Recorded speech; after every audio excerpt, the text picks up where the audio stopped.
Pamina bela pathian thu tin te ho se ja kam ke jam pathin ju thoma sound ben campaign hi tuna ininga dio ke hin setting to be so hele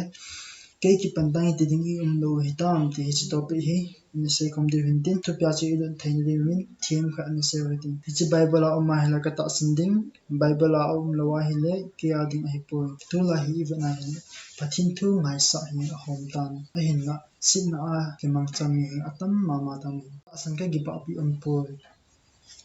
Patna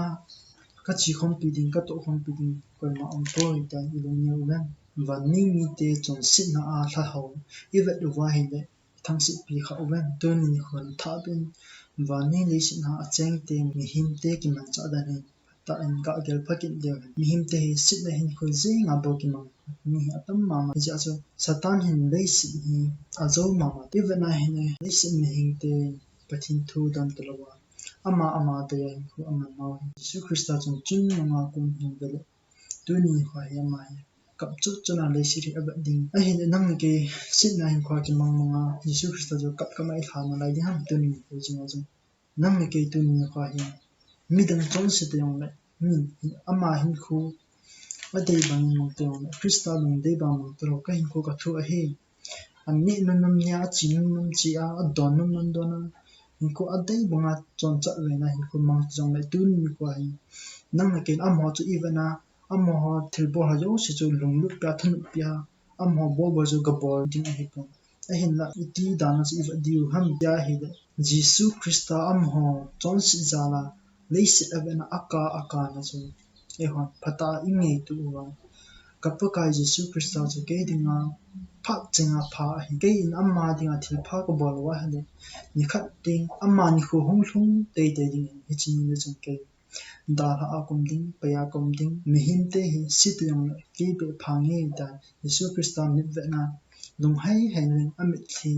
a all dom ding mi sit yong na ke be en thil pha bol ta nge Jesu Christa akka na mit thi chu tham khat bia a all dom khat le ta hi nang le ke tu ni pa mi pi zil le ve te lo wa sit na zing hi te yong na ke be en Jesu Christa mit thi chu ka su or dom khat le ta hi ama lung dai banga chu chon ding tu ni pa hi nge tu ki nge ding Bible chong le phong le ding ma bung ge chong som tum ni ko zina mi ti de min van nui le shit apum pin nei han lang a hin na chan to le pi phat chum na nei ding hang loi le pai tam pi nei ngan ti a hin nang a chum be a Jesu Christan na ne ya hin am ho chi na am ho ne boarding than in ka chang ke hi etin lim neu je in bani le sit na na chan khom pi ta san da ta tu da jing sang khat la khat ta bang apan mun nawa nang banga ki ta hin khu amang we ti jal to jing in na ya chu lung thui po hitin loi le pai lung ki tu pi ka nei po tin lung pha da nei po ti Jesu Christa tu da jinga kan thei thu a hin khu manga achanga ki ta aloi apai la a ko na chum je ma Jesu Christa ki san ni khat ni om nai te chi gel do ma ho yang dong mu na ini wa Jesu Christa chu yum na chi wa Jesu Christa dong dei jing bo di te ki tin ma hi Bible chang na phong ki na tin John bong som na se gi chang som ko chule som ko ke ma vanu ya ka hi lo kumin am ho jong vanu ya a hi po som ko chule am ho hi thata a su thinga thaina ding wa am ho zala ke ma ki su thinga ka hi ke ma vanu ya ka hi lo ma dong am ho jong vanu ya a hi po ve de koi te jo vanu ya lo ham de ata san cha te thina hi ya chu ata san cha te I hi kha wa la tu ni kha hi wa mi te to ki khan de lo am hi iti ki khan del de ham to sa na hin ko ki te po chu da la awa Jesu Christa lam jing bo chu I vet wa I hin diu to hin ne le don lung pu dan za ka hin wa mi le si te to hin vet khan thei du he khan thei li wa lung pu dan hin me zo si wa hin wa mi le si te lung pu bang pu lo wa Jesu Christa Bania an hi lo wa aman hu hi na thu jing an sei ma banga chu tu ni kha jang ai hon nupsa na tin chang hin lei sit na hi tai da ha wa Jesu Christa ama atha thing bo hi loi pai ko ma izo chana hi sei phong wa ita chu ke pan thu pa chu se de Jesu Christ na chu ito diu do ta chu hi bung som ko na chu na ha ai ho thu ta ai ki su thing ding wa Jesu Christ zo ai ho zara ki su thing hi te chu he wi tin ya chu Jesu Christ chu thin lo no ho yo se ko na ki su thing hi ja chu tu ni ka ai ho I thin te diu hi te chu hi tu nin Jesu Christ nang na ke lo sit na hin ko mang la a ko ama man cha khat hi ding a ki ko hi ti ki la o ti le sit him at the I ma cha hi lo Jesu Christ mit khilunga chon se ten Jesu Christ akka sa la yon Jesu Christ ama athu bang bang a chon te ama ki pa sa o hi tin I ko tam pi hen thlen do hlom cha hi ati ma bang a chon ni khat ting gal chu wa hi tam ta ki ko la nang le ke chu a hloma thlen do hi ji wa Jesu Christ a ke pa din na na chu mi tam pin kalam pi thu di hin ma wa nang in ne hin mu khal khal ta ne hin gal ne hin zo khal khal ta Jesu Christ a ke pa din na amai thei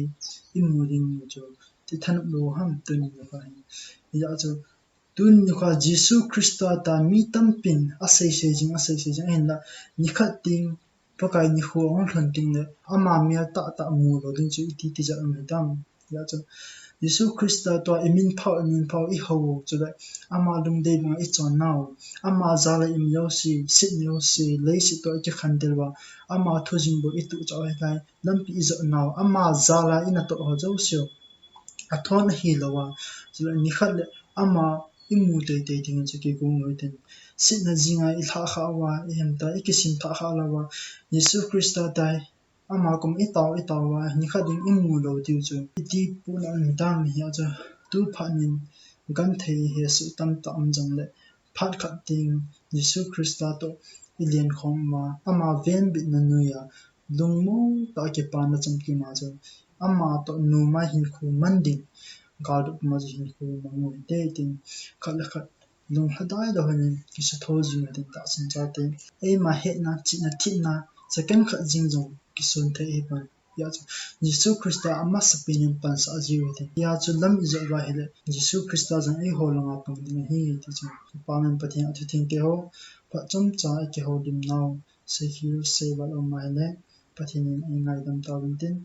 se khaw khat ni o ma hele pathian athu nei pa tin ama I bon cha di win pathe I pu pi ta han abi ha ya se pathian na bon cha win pathian pu ta han ki pe